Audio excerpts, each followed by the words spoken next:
Live. I'm on live. Good people, good people. We are about to bring this live feed in.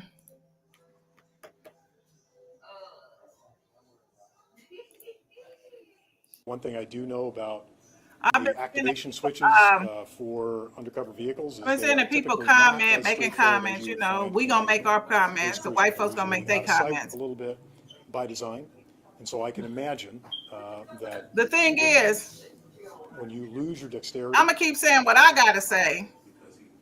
I'm gonna Well, I'll keep be saying what I respectful of gotta your say until question you release the because I damn know there's footage. also Release the commentary footage. following the question, which I Why are understand. y'all showing But if we people's could video let's cameras, stick to questions. I'm going to still try to answer shots, the question, images? and I'm going to Release try the to footage. answer Shut some Chantella of your Wallace up. commentary. That's what So I want first, I y'all want to to make do. sure I clarify something.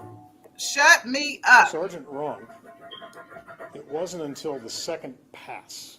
On the first pass, there was nothing notable. On the first pass of the vehicle, there I'm was about to nothing say observed Sherman Wells was that there. indicated that there was any threats in this vehicle, other than potentially what he knew on social media. So it was unremarkable at that point. These individuals may have been, let me finish. It's on the second pass with the vehicle being pointed that's where things change. And I want to tell you, Mr. King, please, I want to answer your question. Part of your question had an underlying assumption, which I need to make sure we're clear on. Okay? We do have a deadly force policy in the Douglas County Sheriff's Office. It is patterned largely upon, almost exclusively upon state law. We also do provide training that dictate for the typical scenario in which deputies will respond either to a barricaded person or some type of a crime or an arrest. I can tell you that there is no policy in our policies and procedures What's up, manual sis? that specifically talks You about don't got to be on there. They how can't see you this right there. scenario actually evolved. This is them And talking I'm not about trying to be glib. I'm the not shooting. They trying done to skirt everything. Then around it. showed people's There is a ring cameras. multitude of Then scenarios that showed happen that are still always shots. different Show with the their damn own body unique camera. factor. That's And what it's on so there for. Show the body camera. I can tell you that I'm the so sick of closest these damn policy people. that we have I'm to sick of touch them. on a Let me scenario get like Sherman this Wells. Let's would see if be you want to come in on the the deadly show. force policy, because Sergeant Ronk, I per was his listening to this shit interview on my way with home. the criminal side of They this just showed case, everything except the body cam footage. indicated that he felt his The life footage was that you in got a hold the of. The footage that got public's audio hands. on it. Beyond that, when it comes to whether or not he abided by his training, abided by other policies, that will yet to be determined in the internal investigation. But one thing I do want to make sure we're clear. By the very nature that Sergeant Ronk is on the SWAT team, above and beyond the training that we provide to every deputy in the Douglas County Sheriff's Office, which I think last time I checked, we double the required number of hours of training that we need to per state law. We typically double those number of hours.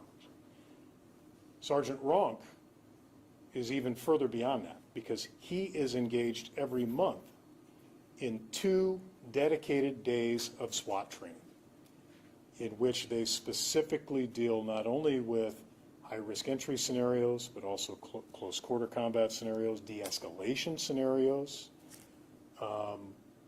scenarios in which you are Yeah, I using mean, y'all been on here for an hour. I don't know how long y'all been on here, but y'all still ain't said shit. Show the footage. Unfortunately, that's all I'm gonna say is show the footage. There's very Shut me up. training scenarios. Put a muzzle on my mouth. I dare y'all. Start right out of the chute with a gun being pointed directly at you as you're driving by. Mr. King, I'll let you do another follow-up. Go ahead. He got one pass and he came back, and so I would feel threatened if someone turned around at 2 o'clock in the morning. I would at least be on guard. So again, I want to go over what are the procedures. Facts. Because again, obviously, if he would have followed that, I don't think we would be able to. Well, I can tell you that, let me give you a scenario that didn't happen. Okay. Let's say Sergeant Ronk on his own came across an individual with no backup in that same scenario without a gun being pointed at him and decided without backup to immediately jump out of his vehicle and make contact. That would not be consistent with our training, okay? That's not what happened in this case. And again, I want to make sure we're clear. What we're focused on today is the criminal investigation, which has culminated, at least at this point, with the county attorney's opinion.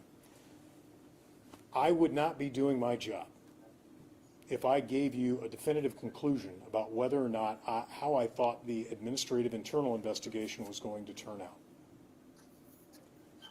I want to let those investigators independently investigate those facets so that ultimately, as the executive, that I can render the final decision, not only about Sergeant Ronk's decisions and actions right there, to your point, but also the larger issue of ensuring that if there is more that we can do to minimize the potential of outcomes culminating into this type of an outcome, while at the same time not giving way on preserving public safety, that we can do that. Let me remind you, again, I'm the same way, Mr. King. If I see a car drive down my street and do a U-turn, of course I'm going to look at it. Exactly, at 2 o'clock in the morning.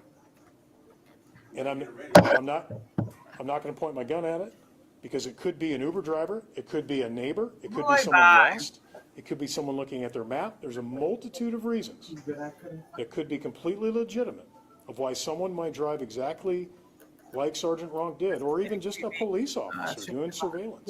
Good morning, welcome to Stay Woke, y'all. At a vehicle. They done said a lot and ain't said shit. No articulable threat to you is a recipe for disaster, regardless of what part of town, what part of the county, or who it is. Go ahead, sir. I'm sorry, you were waiting. I have a couple questions, but so the light remained on until the battery died, and then you recharged the batteries again, correct? Was the light working properly? Were you able to turn it on and off? So the question was from World Herald, was the light on? Confirming that the light was on, yes, initially. The battery for the tactical light on the stolen Glock in the center console eventually died because it was left on. Yes, that occurred. Thirdly, when investigators recharged the battery on the tactical light, was it functional? Yes, it was. Fourthly, to bring further clarity, I believe, and please correct me if I'm wrong, that particular type of light really has two settings. One setting is for... Okay, so I see your question. I see Naughty J. I was watching some of Julian Johnson's video. He's a lawyer that covers the harrowing racist history in America, e.g. the Thomas Smith story, Luke Murray story, etc. The Runaway Slave Channel too. Thank you for the input. We appreciate you. We're going to keep watching. Is familiar with the pressure sensitive function on a tactical light, because you don't want to have the light on all the time for a multitude of tactical reasons. I hope that answered your question. Well, at least they asked a good question. I wonder where Sherman Wells is.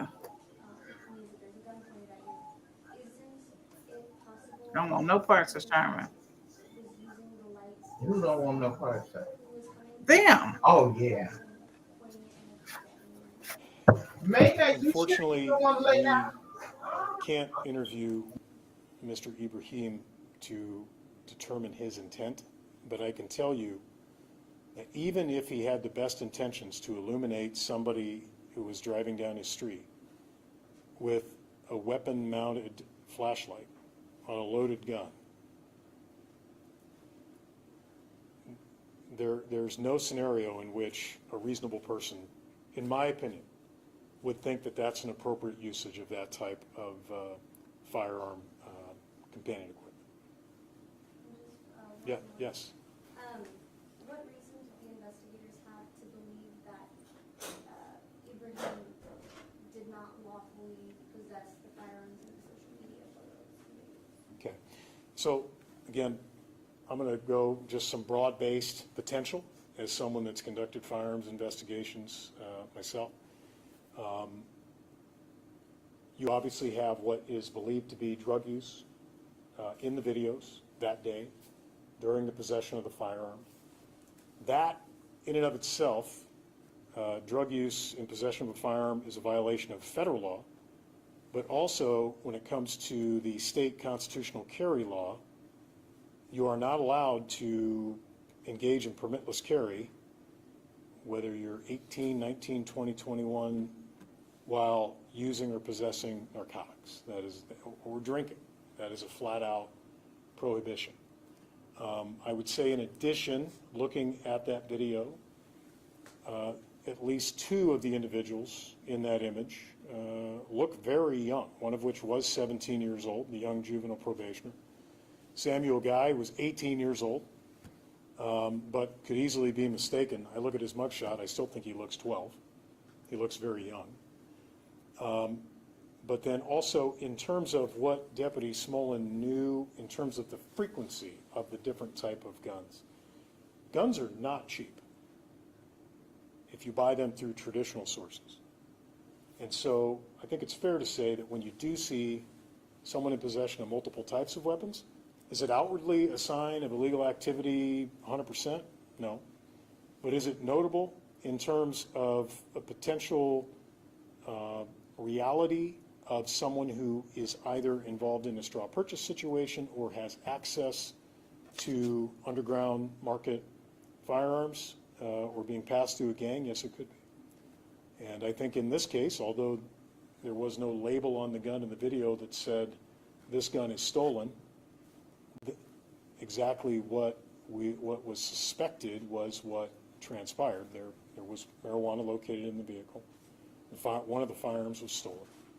And we know that one of the young people in the car was under the age of 18, a juvenile. Lots of reasons to potentially be concerned, but that's why investigations occur, to try to confirm or deny initial suspicions. Go ahead, Chris. I can't remember if you said this. Do you know the source of the non-stolen firearm? Was it purchased legally, or? I do. The question was, do we know the source of the non-stolen firearm? Yes, we do. It's rather suspicious in its nature. That firearm was originally sold out of state. When investigators contacted the last known owner of that firearm, they admitted that they did not know where their firearm was. They had last found there was an opportunity where the firearm was either proximate to or temporarily handed over to another, and they never got it back. They neglected to do a stolen firearm report or even a missing firearm report, which would be a common sense thing to do, but that did not happen in that case. Yes? The sheriff on the front of your guys' vest, does it reflect light when you point something? Whether you point like a flashlight or what we saw a tactical light at? I'll have to refer that to Lieutenant Stellick. I did not physically put eyes on the actual vest. So. So the placard is of a matte finish, that black color. It appears when we hold light up to it that it does have some shine to it. Now, can I tell you from a distance away whether it's going to light you up like a Christmas tree? I don't. What's up, Tamara? What's up? Welcome to Stay Woke. We just dissecting this. A bunch When you of point a flashlight at it, verbs, like I said, it adverbs, gives and a nouns. sheen That's to all it. they doing, because nothing else Sheen, is so making it's sense. visible that you can read the word See or not. that Yep. it say, sheriff on it. Yes. Yep.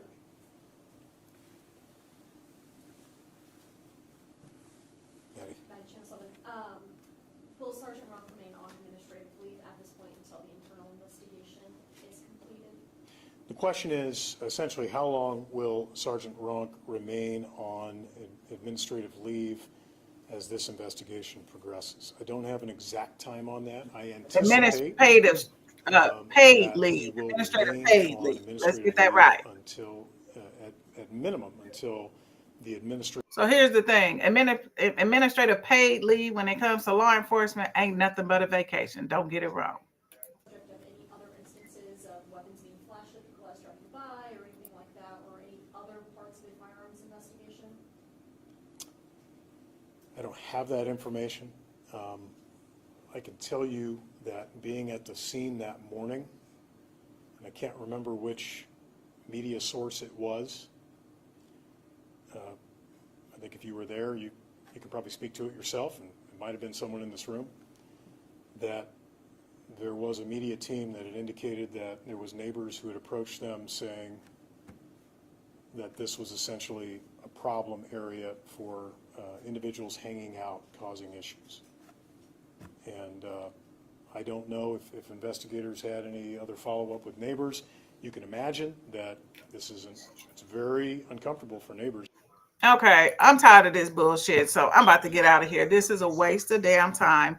They still talking and ain't said nothing. They just talking enough to make sure that they are breathing. It just doesn't make sense. We need to keep our neck on these people.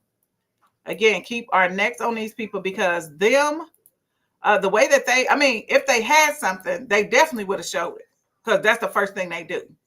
If they have a video of us doing something, they gonna definitely show it. So this is what I need everybody out here to do. Make sure you stay on their necks. Make sure you stay educated. Remember, Hanson used to be on the gang unit. He used to be on the gang unit. He loves that type of stuff. They were in, the Douglas County Sheriff was in our city without the chief of police, the city police chief, not even knowing he was here. So according to them, they've been surveilling these boys because the guy is only 19. So since 2023, so 2023, he was 17. So they've been surveilling them for 2 years.